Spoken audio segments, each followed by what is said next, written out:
You're tuned to Nobidade TV, a Cape Verdean production.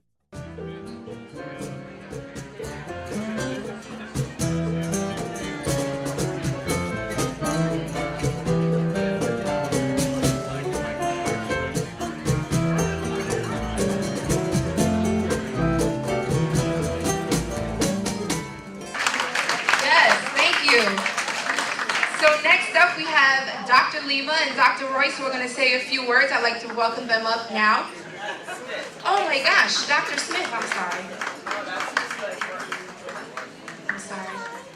How are you? Good, thank you.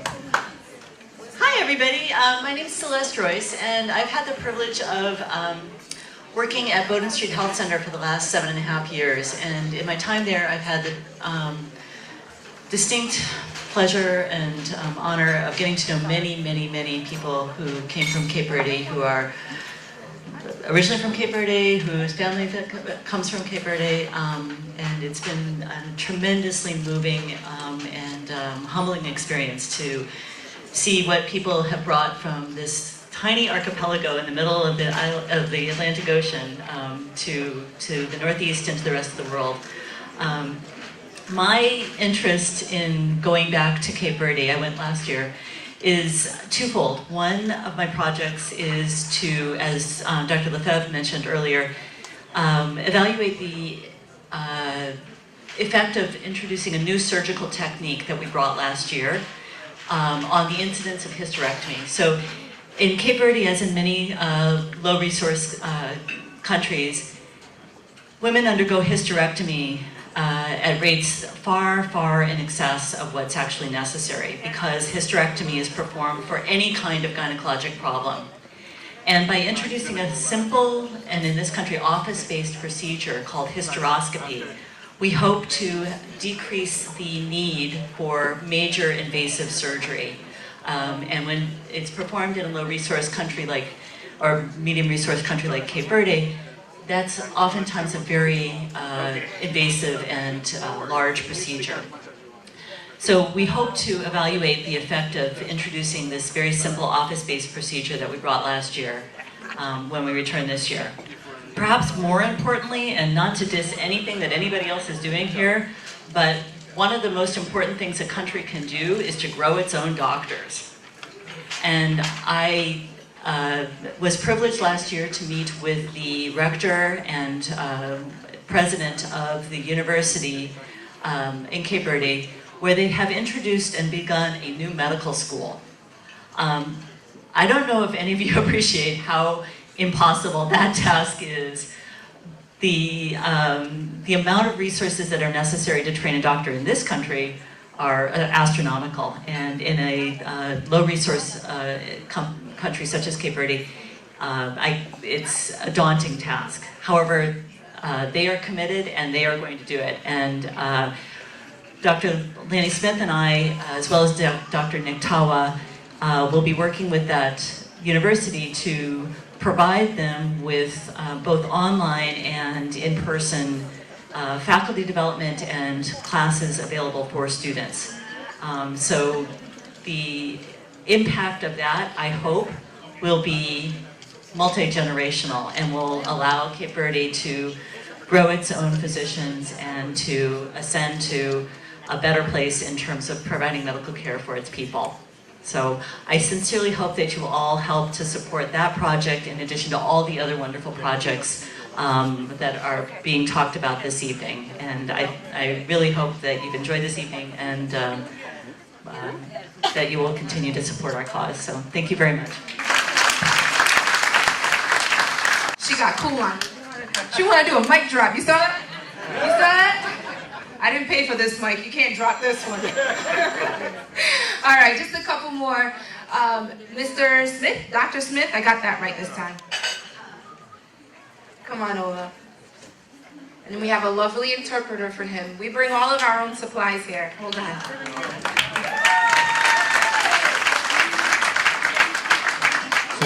So somebody wanted me to come and talk tonight. I'm not going to talk for long, but I can't be here without expressing my gratitude for the people who are in the interpreter service. at the Digital Deaconess Medical Center.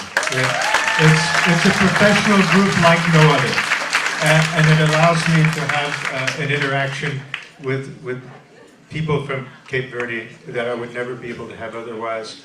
What a beautiful people, what a beautiful country, and what a privilege to be here with you tonight.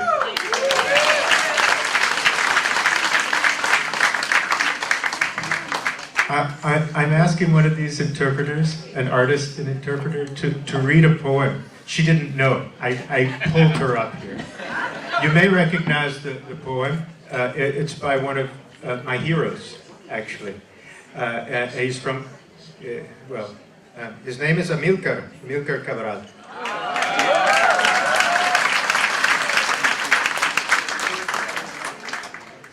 Hi, I don't have my reading glasses because I didn't know I was going to be interpreting. Mamãe velha, venha ouvir comigo o bater da chuva lá no seu portão. É um bater de amigo que vive dentro do meu coração. A chuva amiga, mamãe velha, a chuva que há tanto tempo não batia assim. Ouvi dizer que a cidade velha, a ilha toda, em poucos dias já virou jardim. Dizem que o campo se cobriu de verde, da cor mais bela porque é a cor da esperança. Que a terra agora é mesmo Cabo Verde. É a tempestade que virou bonança. Venha comigo, mamãe velha. Venha, recobra força e chegue-se ao portão. A chuva amiga já falou mantenha e bate dentro do meu coração.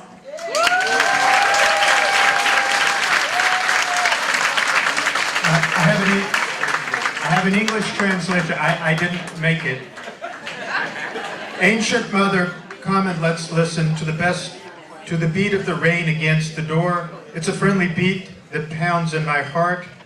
The rain, our friend, old mama. The rain that hasn't been falling this way in a long time.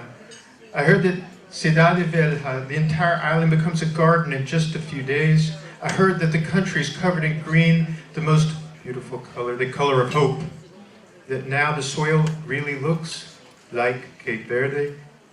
Peace has now replaced the storm. Come, ancient mother, come. Regain your strength and come to the door. The rain, our friend, sends its salvation and can beat in my heart.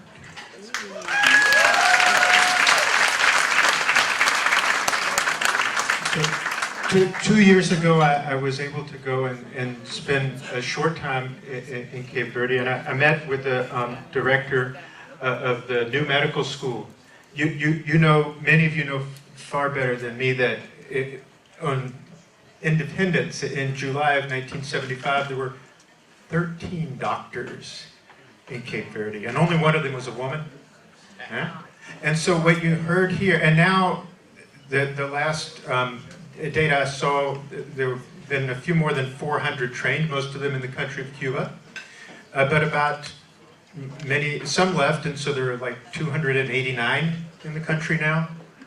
And it was not until 2015 that a new medical school was begun. And this new medical school is the return. It's a new hope. It's not an easy thing to start a school of medicine. It's done in coordination with one of the universities in Portugal. And I was able to give a few talks last year, 2 years ago, and I'll be going again this year.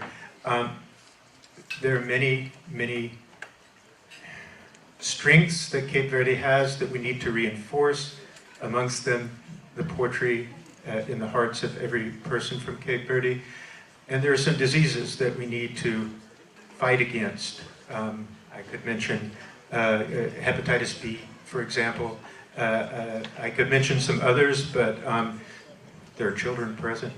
In any case, there is a lot of work to do.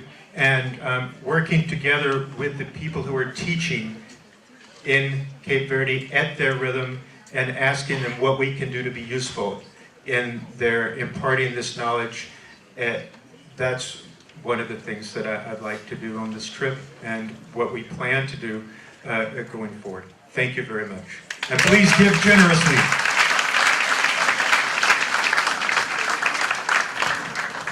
Thank you very much, Dr. Smith. We appreciate you as well.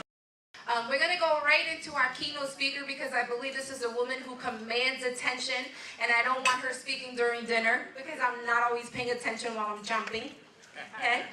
So I'd like to introduce our keynote speaker of the night. Her name is Vanessa M. Brito. She is the Assistant Vice President and Director of Health at Brown University. And here she is. Give it up a little louder. So, I'm going to be quick. I know that I'm between you and dinner, but I have some things that I want to share. And I am so honored to be here with my new colleagues, with friends, with family, all of us. Nos juntamos. See? And we're gonna make Cape Verde even healthier. So I'm just going to share with you that I've got a little secret. I'm old school. I'm not ashamed to say it. And I'm old school. When I say that because I feel that I was called to medicine. And I think that all of my colleagues, all of my new friends here, I believe that when you practice medicine, it is a calling. It doesn't mean that you don't waver. It doesn't mean that you don't change your mind. But for me, when I gave myself permission to think about what I wanted to do, what I would be able to give my best in, it was medicine. I'm a second generation Cape Verdean American. My great-grandfather, Bernardino Horta Varela, came to New England from Lubomanel in the interior of Santiago. I've been to Santiago North. He came as a whaler in 1886. After 17 years in this country, he left 2 daughters when he went to Brava and got on that whaling ship. He left 2 daughters. One was 1 and one was 2, Matilda and Anna. He eventually disembarked from the whaling ship and he settled in Rochester, Massachusetts, which is about maybe a half an hour, 45 minutes from here. When he settled, he purchased a tremendous amount of property and realized that he wanted to bring his family. So he returned to Cape Verde. The year's 1902. His family thought he was gone. They'd never heard anything from him in 17 years. And so his 17-year-old daughter now and his 19-year-old daughter now and his wife were the people that he wanted to bring here when he came.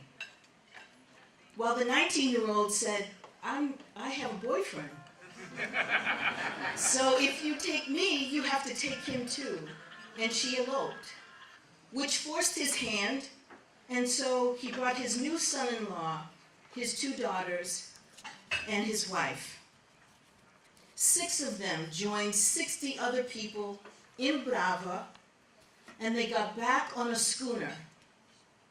Too little water, not enough food, goats, chickens, all of the things that you know we travel with, because Cape Verdeans pack heavy.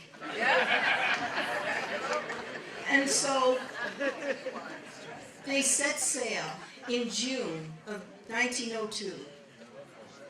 4 weeks into the trip, in the middle of the Atlantic Ocean, they hit a storm.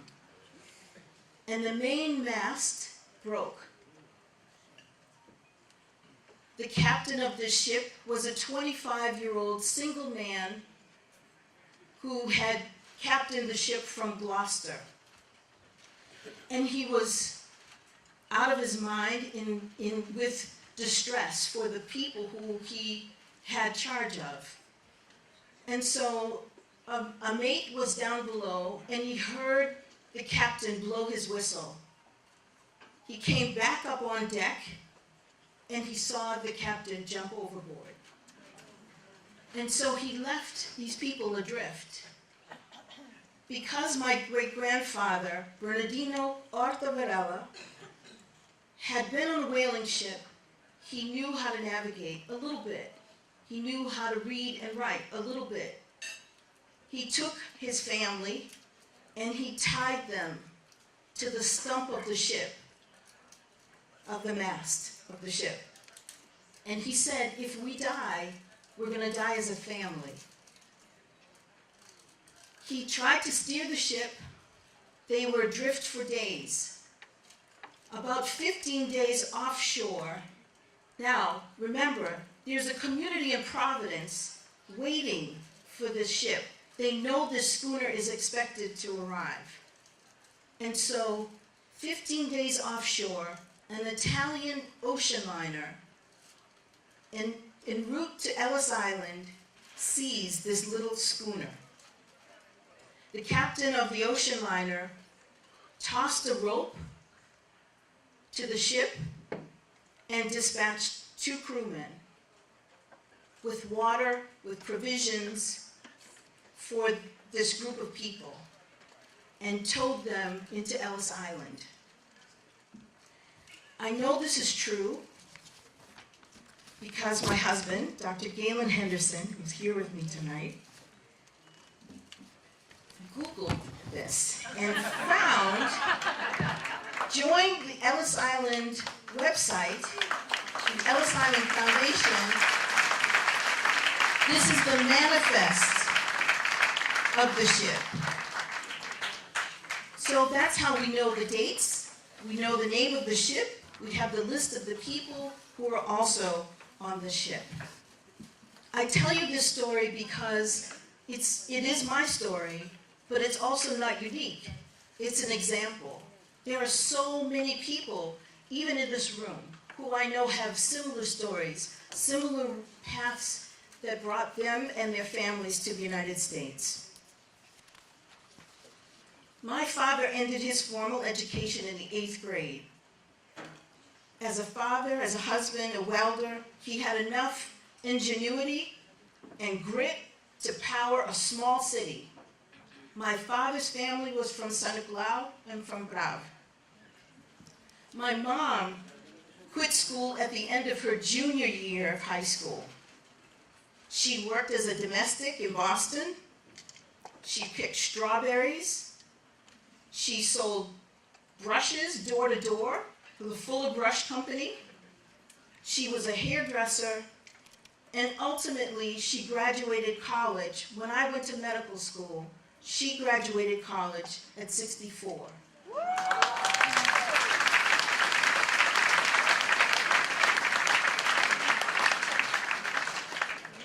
I was the last of 3 children. I think I was probably an accident. Because I came late in my parents' life. But when I did arrive, they were seasoned by then as parents, and I think I was probably a little bit of a social experiment. That's okay.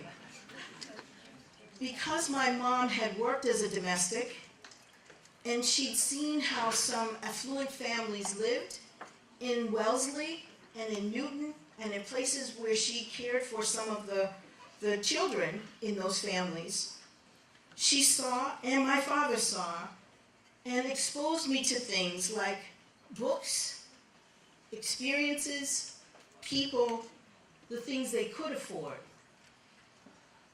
She saw how some of these families seemed to have curated their children's lives. My story is not unique. What also happened to me along the way is maybe I observed the work ethic of some people. Maybe it was some of what I read along the way. And certainly learning about the perilous journey of my great-grandfather, my ancestors, I felt called to give back, to heal, to restore. I have a sense of responsibility. These are values that still hold me, and that's the reason why I do what I do and where I do it. And it's also part of why I'm so honored to be here, because I know that when I begin to work with you and collaborate with you, it will leverage my responsibility and what I can give back even more.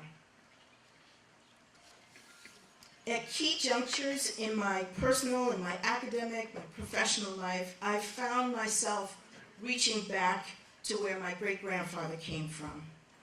My senior thesis in college focused on retracing the immigration story for people who settled in southeastern Massachusetts. In my internship and residency, fellowship at Rhode Island Hospital. Hey, Freitas. I traveled to Cape Verde for the first time. I did some of the same things that you did, visited the hospitals in Praia and in Mindelo, and tried to understand how it was that what I was about to do, I could do on a different level. How could I connect the communities there to the communities in the United States? I had the good fortune of traveling with my husband and my mom many times to Cape Verde. The year after my mother passed, again, at the urging of my husband, we returned for the first time without her. And it struck me, at that time I was directing the health service at Wellesley College, that it was time to introduce Wellesley to Cape Verde.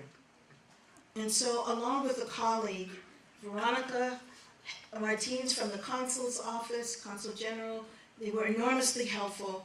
We created a summer internship program in 2009, such that 2 interns travel and live in Cape Verde for 10 weeks every summer.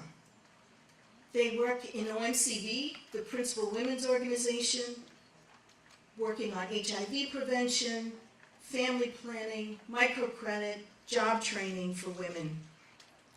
That internship has expanded, and now it includes a research collaborative with UniCV, where we're exploring social justice issues like gender-based violence. And we're trying to make some pretty profound changes in engineering projects, like helping to manage the dam and water management in the reservoir. I've been at Brown now for 100 days, after 15 years at Wellesley College. I am in the heart of the diaspora, and I'll be engaging with new colleagues and some of my old colleagues. But my main goal, in addition to ensuring that the health and wellness of the campus is what it should be, is to also connect Brown to Cape Verde. And I feel as though the opportunity to leverage some of those relationships with all of you is really why I'm here. I think the universe is really speaking. So I know I share the same goals that Project Health CV and that Project Health CV has. We're sharing the same goals as a new startup charity in Brockton, Just Give, hospital charity, and they share the same goals as people at Upham's. My dream is that we all come together, that we leverage our expertise, our strengths, and articulate our goals. And just as you've said, you've heard tonight, coordinating our work in coalition, I know that we can do more and ultimately be even more impactful.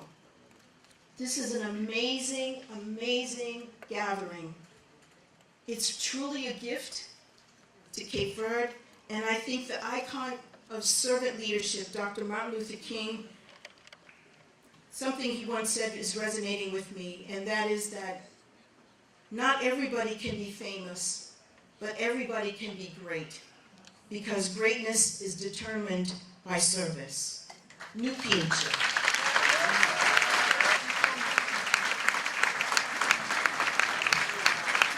Dr. Brittle, do you mind just coming back to the podium quickly? And in the name of the Project Health TV, I would like to give you this. Thank you so much.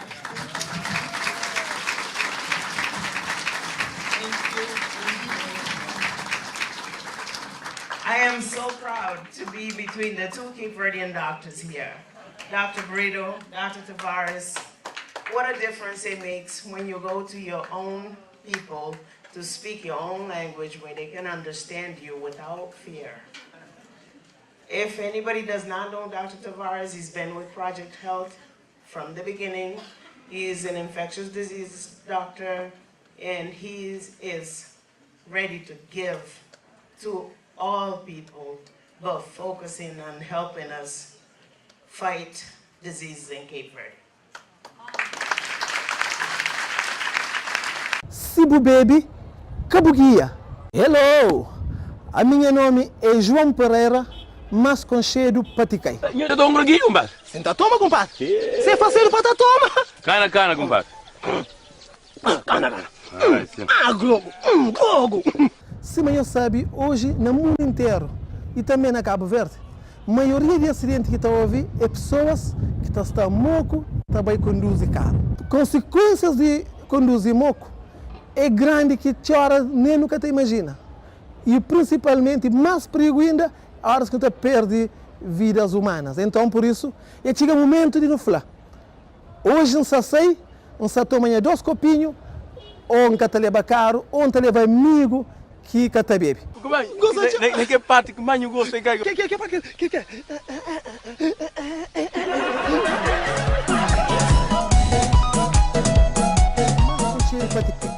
Nós hoje ali, nós fazemos uma coisa mesmo a sério. Olha, Sibu Baby, Kabugia.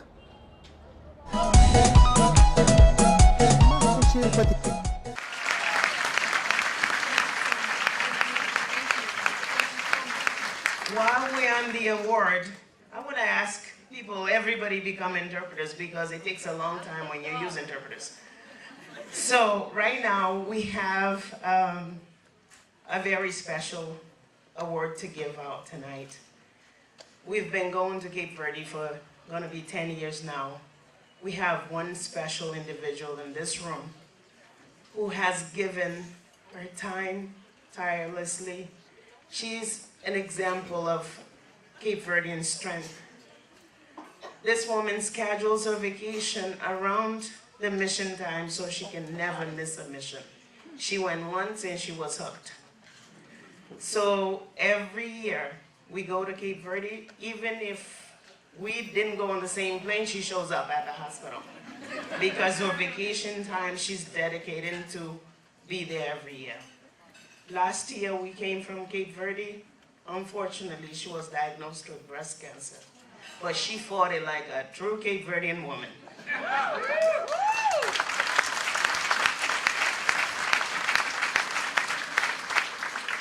All she asked for was to be done with her treatment to be able to go on this mission. Before I knew, they told me she scheduled a vacation around the mission time. She's ready. And tonight, we want to honor her with this award of strength. She is a true Cape Verdean woman, Yvonne Ijaya. Please.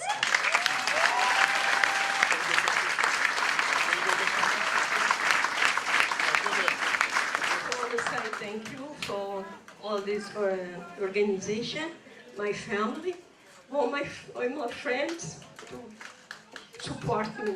And I thank you so much for everybody.